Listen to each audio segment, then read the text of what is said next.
নমস্কার বন্ধুরা, সুধা ভিলেজ ব্লগে আপনাদের সবাইকে স্বাগত। আবার একটা নতুন ব্লগ নিয়ে চলে এলাম। আপনারা আমার সঙ্গে থাকুন আর শুরু থেকে শেষ পর্যন্ত ব্লগটা দেখতে থাকুন। আশা করি আজকের ব্লগটা ভালো লাগবে। আর এখন তো প্রচণ্ড গরম, তাই এই গরমে ভাবছি কাঁচা আম দিয়ে টক ঝাল মিষ্টি আচার বানিয়ে আপনাদের দেখাবো। তো আপনারা সঙ্গে থাকুন। তো এখন আমি আমগুলো কেটে নেব। তো এই যে আমগুলো এখন কাটতে বসে গেছে সোনাইয়ের বাবা, এই যে কেটে দিচ্ছে। আর এদিকে এই যে হাঁড়িতে অনেকটাই কাটা হয়ে গেছে, আর একটু হলুদ দিয়েছি জলে, হলুদ জলে মানে আমটা কেটে কেটে রাখছি। তো এখন পুরো এই আমগুলো সব কেটে নেব। আর আমিও একটা বটি নিয়েছি, ওইদিকে সোনার বাবা কাটছে আর এদিকে আমিও কিছুটা কেটেছি। আচারটা যাতে ভালো থাকে তার জন্য একটু রোদে শুকিয়ে নিচ্ছি। আর জল থাকলে কিন্তু বেশি দিন আচারটা ভালো থাকে না, তার জন্য আমি রোদে ভালো করে একটু শুকিয়ে নিচ্ছি 5 মিনিট মতো। এই যে আমটা আমি হালকা করে শুকিয়ে নিয়েছি, এবার আমি আচারটা বানাবো। আমি আচার বানানোর জন্য কী কী নিয়েছি দেখুন। এখানে নিয়েছি 2 চামচ ধনে, গোটা ধনে, আর গোটা জিরে নিয়েছি, 5 ফোড়ন নিয়েছি, আর শুকনো লঙ্কা, এখানে চিনি, সরষের তেল আর লবণ নিয়েছি। তো এবার আমি আচারটা বানাবো। আমি মশলাগুলো শুকনো খোলায় ভেজে নেব। তো আমি এই সব মশলাগুলো দিয়ে দিলাম, ভালো করে ভেজে নেব। তো আমার মশলাটা আমি ভালো করে ভেজে নিয়েছি আর ঠান্ডা করে নিয়েছি একটু। এবার আমি শিলে গুঁড়ো করে নেব। আর মশলাটা থেকে কি সুন্দর একটা গন্ধ বেরোচ্ছে, আর এই মশলাটাই কিন্তু মেন আচারে। আর মশলাটা বেশি কিন্তু ওই মিহি করলাম না, এরকম একটু গোটা গোটা থাকবে, তাহলে মশলাটা খুব ভালো হয়।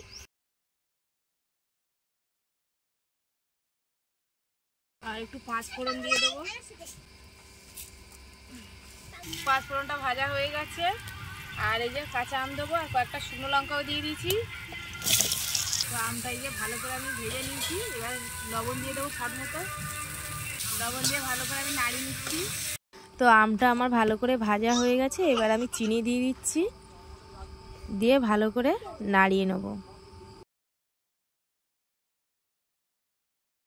চিনিটা একদম গলে গেছে, আর এইভাবে আমি ভালো করে নাড়িয়ে নেব। আগে থেকে যে মশলাটা আমি গুঁড়ো করে রেখেছিলাম সেই গুঁড়োটা দিয়ে দিয়েছি।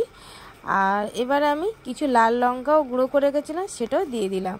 তো এবার ভালো করে মিশিয়ে আমি নামিয়ে নেব। তো আচারটা একদম আমার তৈরি হয়ে গেছে, টক ঝাল মিষ্টি আচার। আর একদম ঠান্ডাও করে নিয়েছি। আমার একটু ঠান্ডা লেগে গেছে, কথা বলতে একটু অসুবিধা হচ্ছে, তো আপনারা একটু মানিয়ে নেবেন। আর আমি একটু টেস্ট করে দেখব কেমন হয়েছে খেতে। তো আচারটা এখন আমি খেয়ে দেখব। আর এই আচারটা কিন্তু কাচের বয়ামে রাখলে অনেক দিন থাকবে। আর আমি কিন্তু একদিন রোদ খাইয়ে নেব, রোদ খাইয়ে নিলে আরও অনেক দিন থাকবে ভালো। এই গরমকালে টক ঝাল মিষ্টি আচার তো খুবই ভালো লাগে খেতে। তা খেয়ে দেখবো এখন।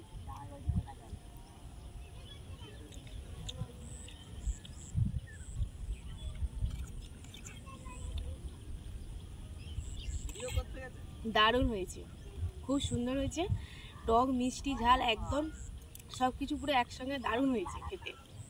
তো এই গরম ভাতে একদম দারুণ লাগবে খেতে, আর এমনি শুধুও খেতে কিন্তু খুব ভালো লাগবে এই সময় গরমকালে। আজকের ব্লগটা এখানেই শেষ করছি। যদি ব্লগটি ভালো লাগে সাবস্ক্রাইব, লাইক, কমেন্ট, শেয়ার করবেন। আর আমার পাশে থেকে আমাকে সাপোর্ট করবেন। যারা আমার ফেসবুক পেজে ভিডিওটা দেখছেন পেজটিকে ফলো করবেন। সবাই ভালো থাকবেন।